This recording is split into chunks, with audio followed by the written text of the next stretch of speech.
I'm Manny Anton from the Finance News Network, and with us today is Måns Carlsson OAM, who leads Ausbil's ESG team, taking an active approach to engaging Australia's listed companies on environment, social and governance issues. Måns, welcome back to the network. Thank you. Perhaps we can start with hearing your views on how Australian companies have progressed on the ESG front over the last 12 months. Yeah, starting point, I guess, is I've been in ESG for 17 years, and I must say that the pace and the number of ESG drivers are just increasing all the time. So you have things like climate change, human rights, modern slavery, technology changes, etc., all of which represent risks and opportunities for us. And at Ausbil, we've chosen to do internal ESG research. So rather than buying ESG research from third-party data providers, we think it's better to do proprietary ESG research, because that's ultimately how we can capitalize on those risks and opportunities. Because ESG to us means better informed investment decisions. That's why we integrate ESG. If I look at the last 12 months, there's been a lot of changes, and both good and bad, I suppose. If I look at the last reporting season, we rate about 240 companies at the moment on ESG, and there were both downgrades and upgrades out of those. And in terms of trends, I think one trend particularly that stands out to me is just a difficulty for companies to balance, particularly consumer-facing companies, to balance growth with a social license.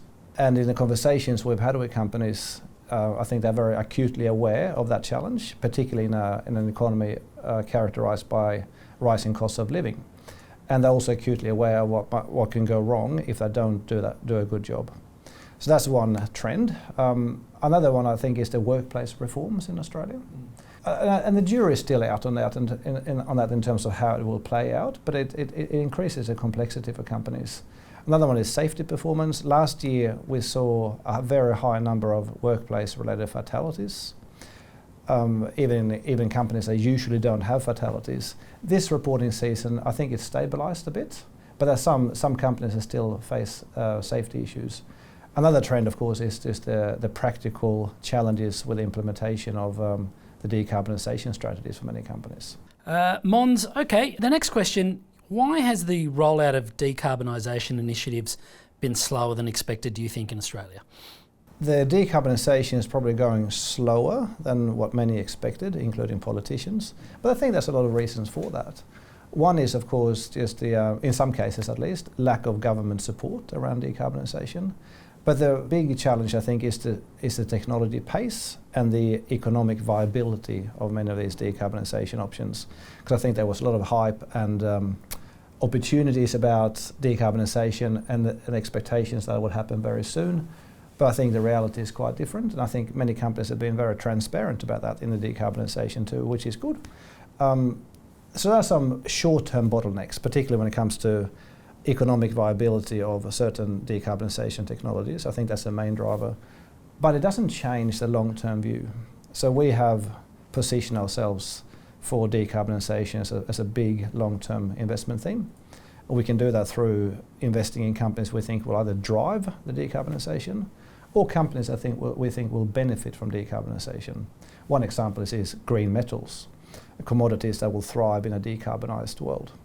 Okay, and it'd be remiss of us not to touch on AI, because it seems to be AI is everything these days. But can I ask you, does AI have any implications for ESG, and can it assist in sort of achieving some of those ESG goals? Yep, I think AI or artificial intelligence is very much a double-edged sword when it comes to ESG.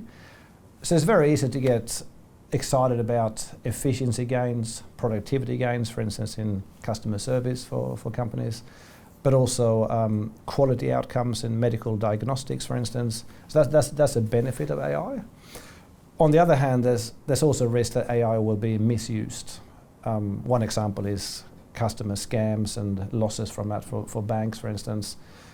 And there's some other more specific risks as well, particularly when it comes to the regulation and legislation of AI, because that's still catching up with the real economy.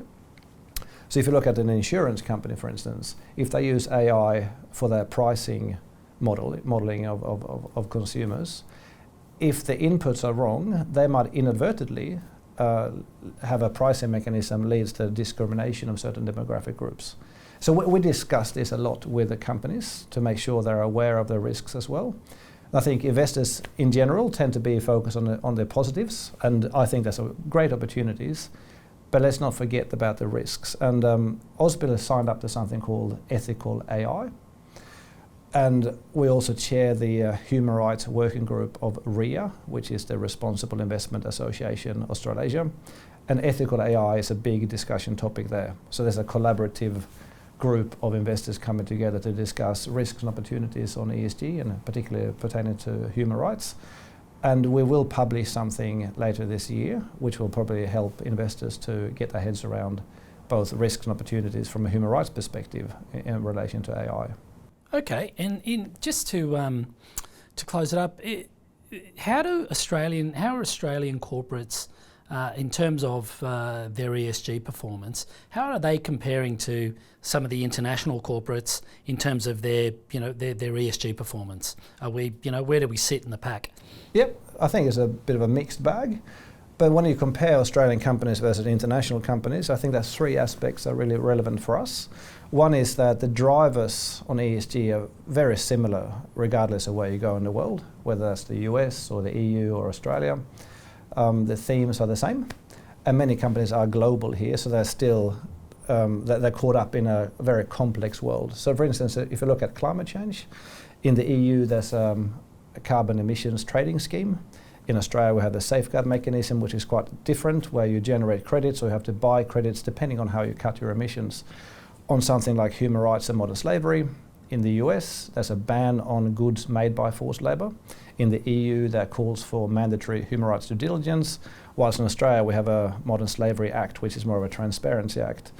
So without getting into all the nitty-gritty details, it just means that companies are operating in a very complex environment, whether that's in their global operations and or global supply chains, which again is why we think having proprietary ESG research can help us to find those risks and opportunities globally, because I think you can't look at Australia in isolation.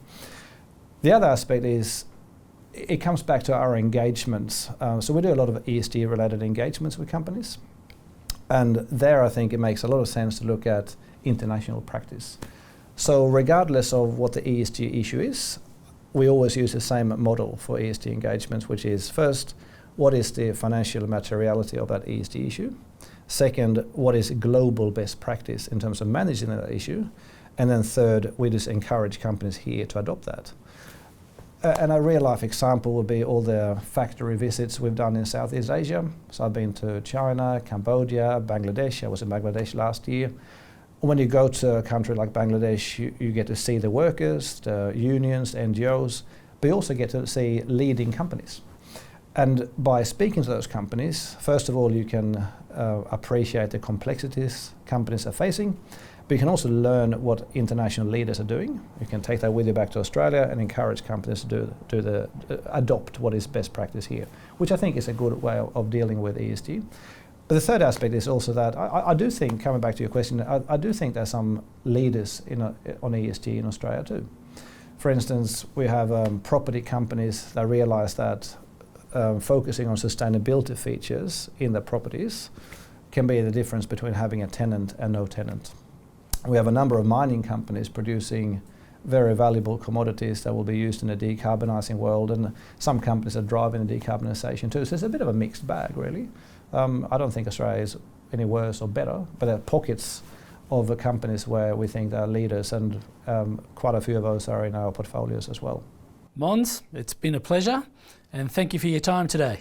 Thank you.